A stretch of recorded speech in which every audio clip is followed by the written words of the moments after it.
Hello everyone, sorry for the late response regarding the ECGs. Happy New Year to everybody. I'll be discussing the ECGs that I have posted. The aim of this, let's say, task was to show that specific condition is not always benign. We'll be discussing about the condition. First of all, I want to talk about the responses regarding R1s, R2s. I think we need to go back to the basics before reading the ECG as quick as they are reading it now. So I will be starting with the basics.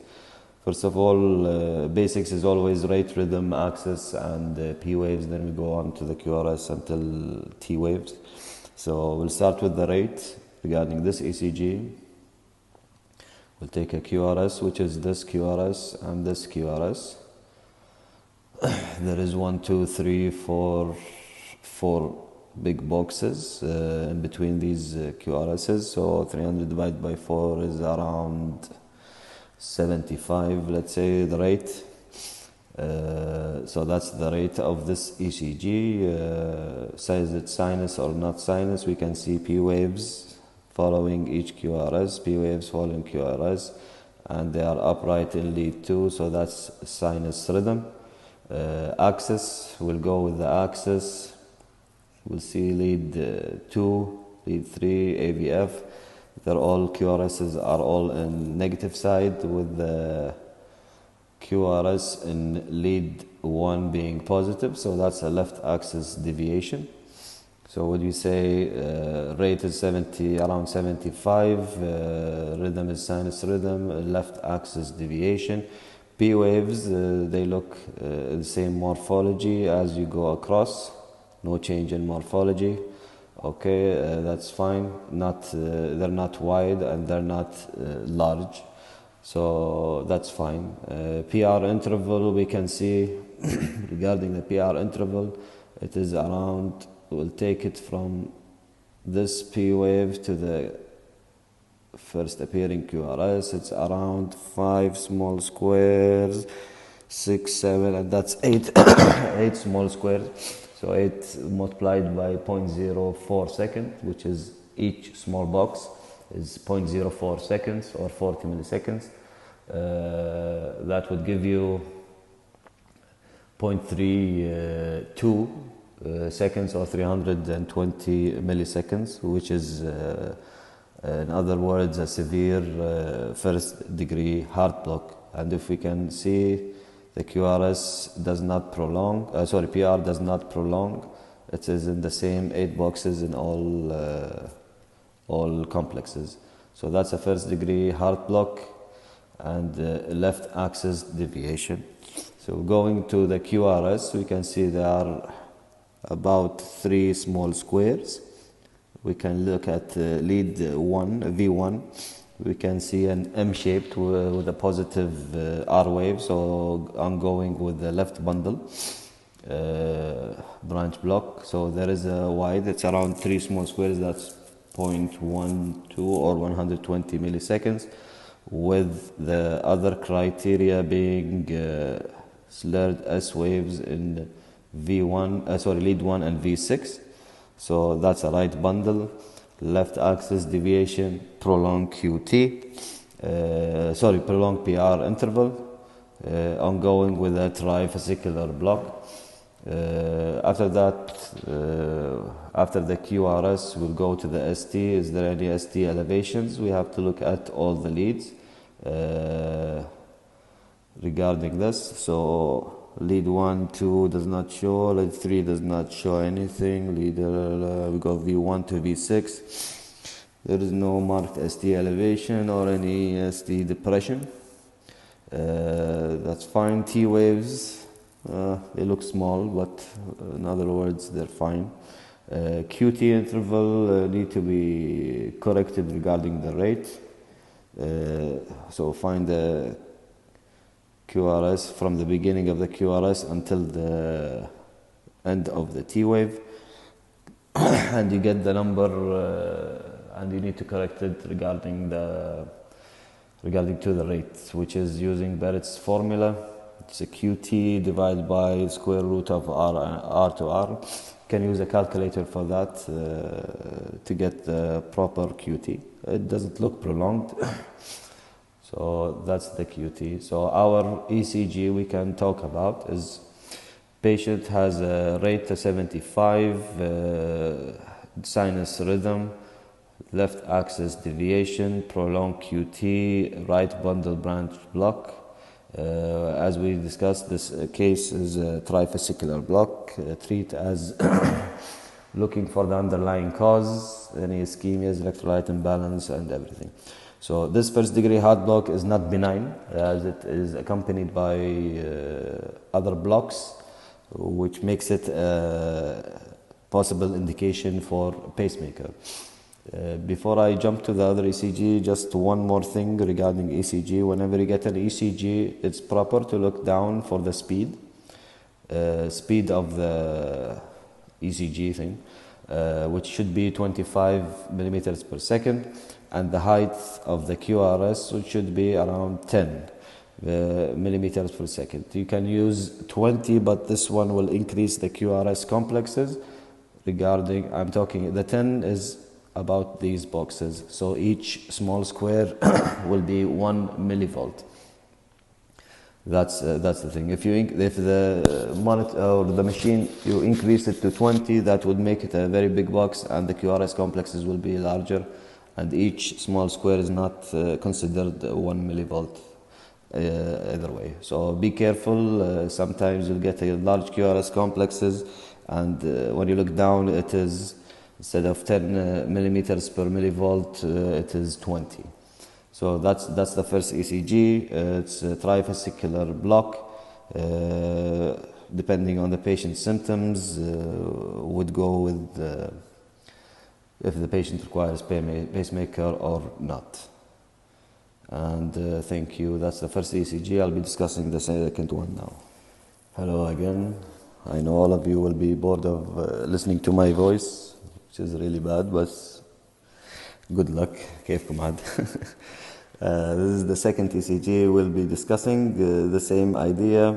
They're all the same condition. However, they're all first degree. I'm just going to say they're all 4 ECGs that were posted in the site were all first degree heart blocks. However, they are with other let's say conditions associated with them. The first one was trifascicular block. This one I will always go to the basics. I know everybody is saying we need to recognize the abnormalities, and someday we'll just see a ECG and say this is an MI or whatever it is. But however, basics is always basics, especially if you are just trying to read the ECGs in the beginning.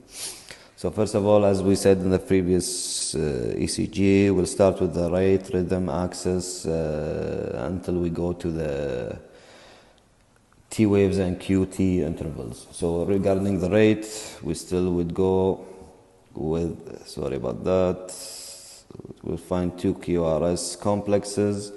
This is one, and this is another one. And we'll see how many big boxes in between them. That's 1, 2, 3, 4 big boxes. So let's say it's around 4 big boxes with 2 small boxes. That would be around 80 rate. You can divide by 300 and you get the rate, which is fine, around 80. Rhythm, same idea. There is always P wave following a QRS, P waves following QRS, and they are upright in lead 2, so that's a sinus rhythm. Rate around 80, sinus rhythm. Then we need to look at axis. So regarding the axis, QR, and you can see that lead 2 and lead 3 and lead AVF, the S waves are more downward than the R waves, so we'd go with the left axis deviation. That's proper to say. And then that's the axis gone. So the rate around 80, sinus rhythm, left axis deviation. So looking at the P waves, same idea, it is the same morphology, not changing, and they are not wide or long to consider any P mitral or P pulmonale. PR interval, same idea, it is around 5, 6, 7, 8 small boxes. Same idea, 0.32 seconds or 320 milliseconds, whatever you prefer to talk about. So that's prolonged PR interval. QRS is same idea. There is a positive R wave in lead 1. Okay, so that's early transition with a positive R wave in lead 1 and going on to no R waves in V5, V6, and V4. So what's happening here we'll discuss in a minute. We'll discuss in a minute and in other previous, in the next posts regarding what are the differentials for positive R waves in V1. QRS is around 1, 2, so it's 0.08. In other words, we can say 0.1 seconds or 100 milliseconds, which is fine, not that wide. That's the QRS. STs, I don't see any ST depressions or any ST elevations in any lead. You might consider lead V2 as a small, let's say one small square of ST depression there. Otherwise, I don't see any other ST or depressions or elevations. T waves look fine, not long or abnormal in shape. Some people might say they're small, but still you can consider the differentials regarding why do we have a small, but otherwise they look fine. QT is the one that is also concerning regarding this ECG. You can see it is prolonged, especially from the ST area. There is a prolongation of QT, but the ST segment is the one that is prolonged, not due to the P wave. So the differentials for that would be hypocalcemia or hypothermia. The most common causes of ST prolongation, which causes the prolonged QT interval. So that's another thing. So what do we have here? We have a rate of around 80, sinus rhythm, let's say left axis deviation, depending on, I'll put a post on how to measure axes in a proper way, so we'll discuss the axes later. Prolonged PR interval and prolonged QT interval, which can be seen in this ECG. So we can go with the differentials of what causes prolonged QT, which also can cause prolonged PR interval. Let's say hypokalemia, hypocalcemia, hypomagnesemia, and look for other causes, same things, ischemia, drug-induced or whatever the cause is. So this ECG would show a prolonged QT and prolonged PR interval, looking for the underlying cause regarding the prolongation there. So the causes of prolonged prolonged PR interval, which is in first degree heart block, and the differential for second degree heart block and third degree heart block are all interconnected, the same idea. Ischemia, autoimmune disease, Lyme disease, idiopathic, infiltrative disease like sarcoidosis, drug-induced, and lastly electrolyte imbalances are all causes of. You can get them for first degree, second degree, and third degree. That's the only differentials. There's nothing specific for this or that. And regarding prolonged QT, there's also differentials for that. We'll discuss prolonged QT in a later post. So this ECG, as we said, positive R waves we'll discuss later. One issue regarding this, as I discussed, is same idea. The speed is 25 and the height of the QRS will be around 10 millimeters per millivolt regarding these boxes. Okay. Other issue which is really need to be discussed is the same idea. Whenever we get an ECG, just have a look at AVR, because positive AVR would change the whole idea of what we are doing. Is it a lead displacement or is it something else?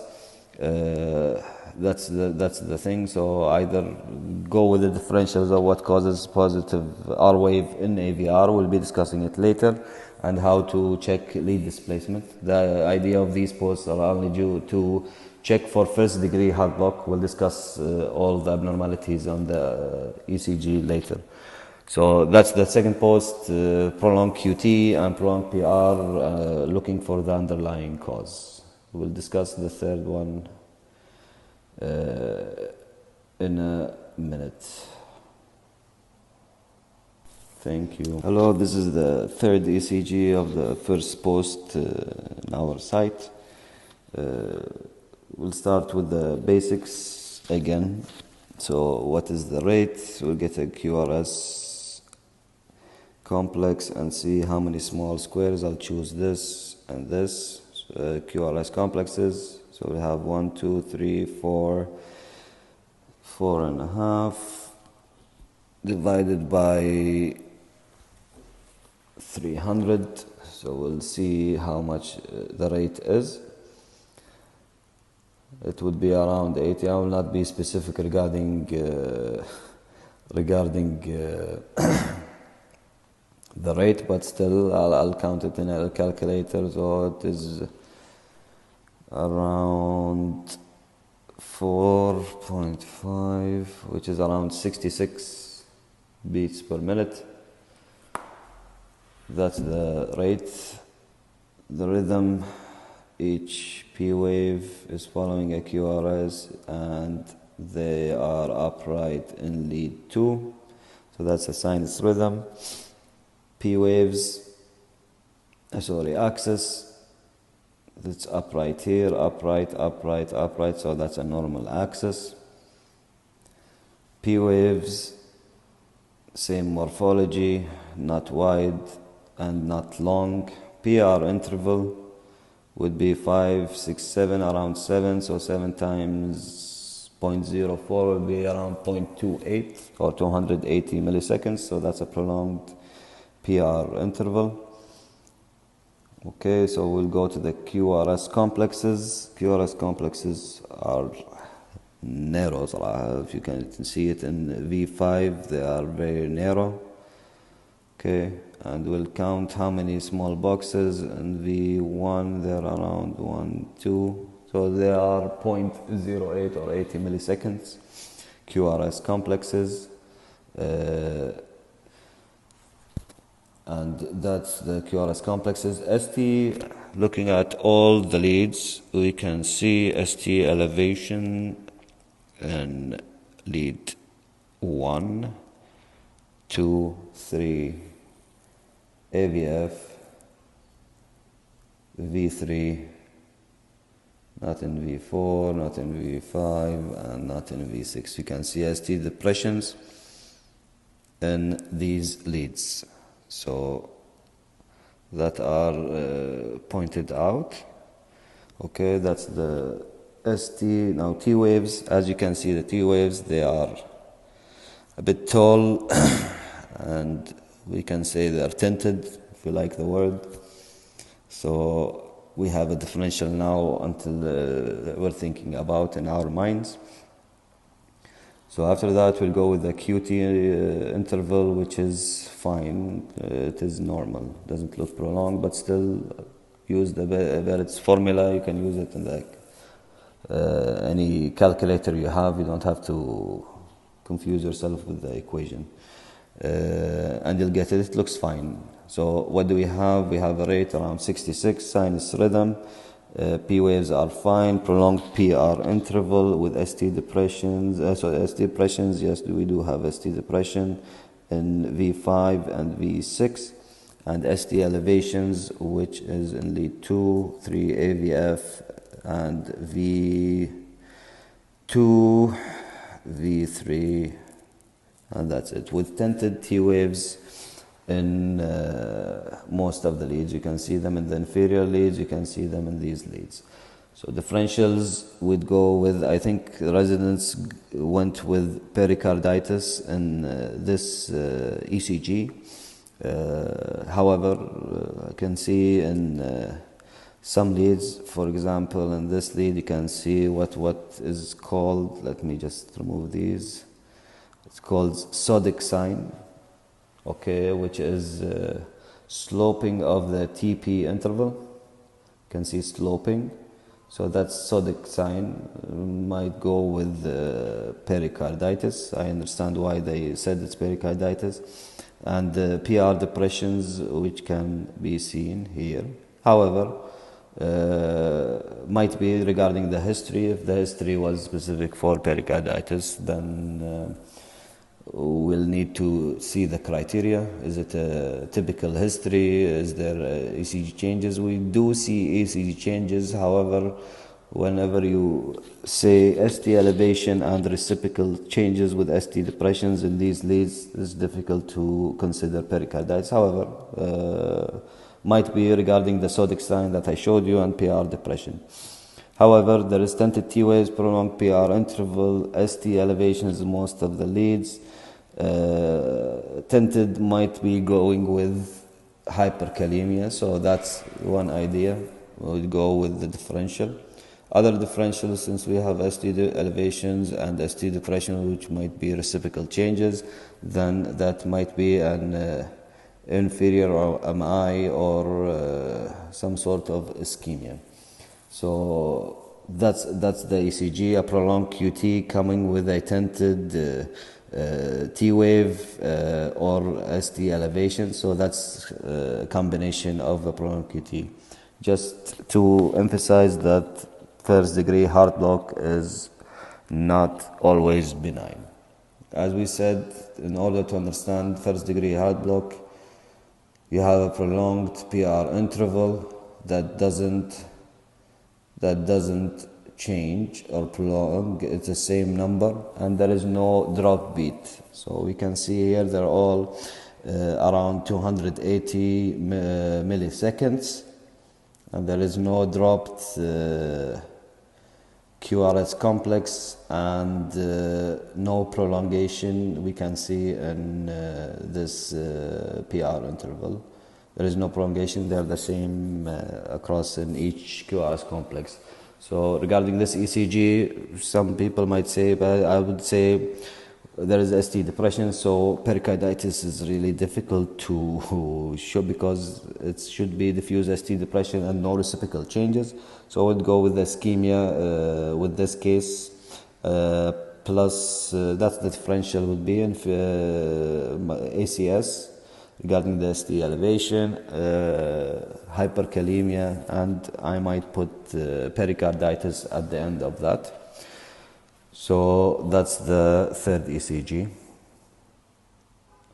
And one more thing I should not forget, because I've discussed in this first two ECGs, always check AVR, which is now on the negative side, the QRS, and look at this, which is the confusing thing that only I think one resident got. Same thing, the speed of the paper is 25 millimeters per second. However, look at this, the length of the QRS complexes is 20 millimeters per millivolt, which is making these QRS complexes very huge, as you can see in this box. They are very big, so that's why we need to repeat the ECG with a 10 millimeter per millivolt to see if this is really a big QRS complex, and regarding also the T wave. So this ECG needs to be repeated with a proper setting, because that's why everybody is seeing very long QRS complexes. So always, before going to the basics, look at AVR, is it positive or not, and look down to see the speed and the height of the QRS complex. Make sure they're 25 millimeters per second for the speed and 10 millimeters per millivolt for the height of the QRS. And that's it. Hello again, this is the last ECG I'll be discussing.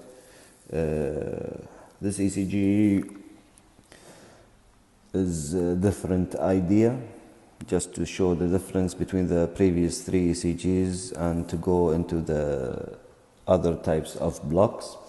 First of all, before starting any ECG, please look at AVR, which is negative, and the speed, which is 25 millimeters per second, and the height, which is 10 millimeters per millivolt, so we don't confuse everything.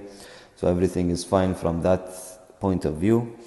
We'll start with the rate. As discussed, the rate would be around, we will choose these 2 QRS complexes, and we'll see 1, 2, 3, 4, 5, 6, 7 big boxes in between them. If you divide it by 300 divided by 7 will give you around 42.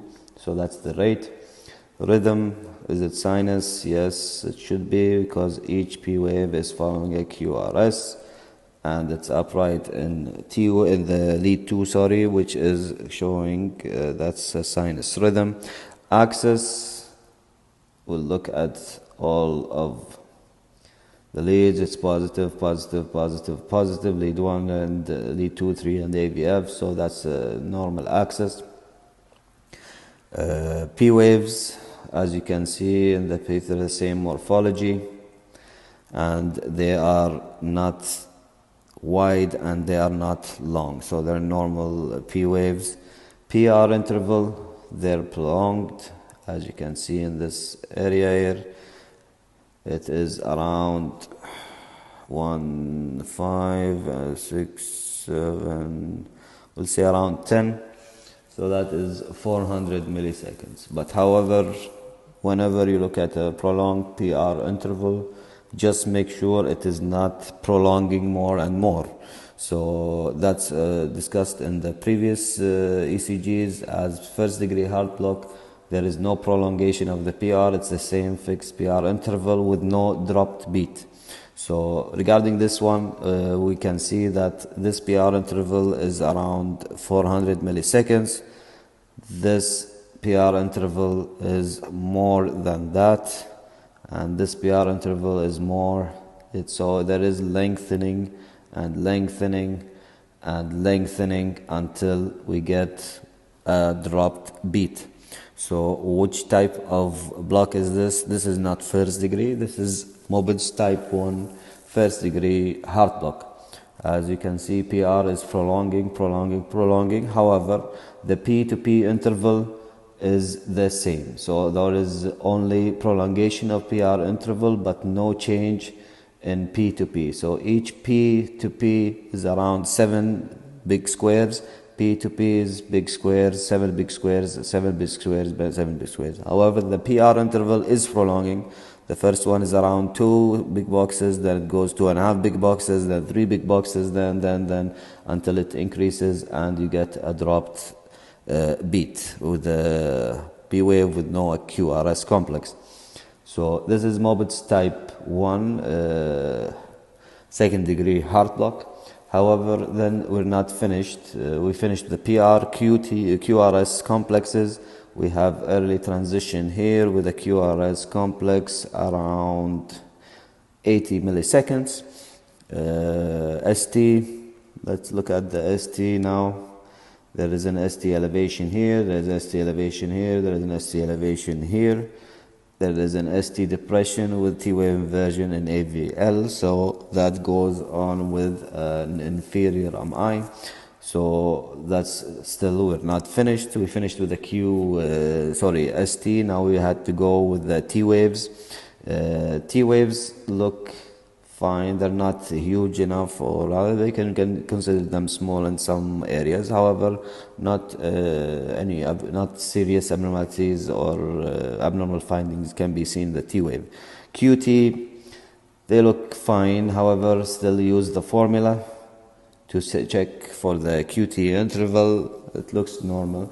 So this ECG is sinus rate of 42, sinus rhythm, normal axis, prolonged PR, ST elevation in inferior leads with which are these. These are the inferior leads with ST depression in AVL ongoing with inferior MI. So most common arrhythmia or block that can occur with the inferior MI is Mobitz type 1. So that's why we do have a Mobitz type 1 in this ECG ongoing with an inferior MI. So I know I told you everything was first degree. However, just to emphasize that what is happening and for the next post we'll be going to more details with the other blocks. So that's just a start to show you how to look for blocks, as we discussed with the prolongation of the PR interval until we have a P wave with no QRS complex. So that's the last ECG, and I hope you enjoyed. And if there is any mistakes or any questions, you can always ask. We are both here to learn. I'm not an expert in anything. I'm just talking and telling you what the abnormalities I'm seeing. If you have any other abnormalities or abnormal findings in the ECGs that were discussed and you want to discuss, I'll be happy to learn more from you. Thank you very much. See you in the next post.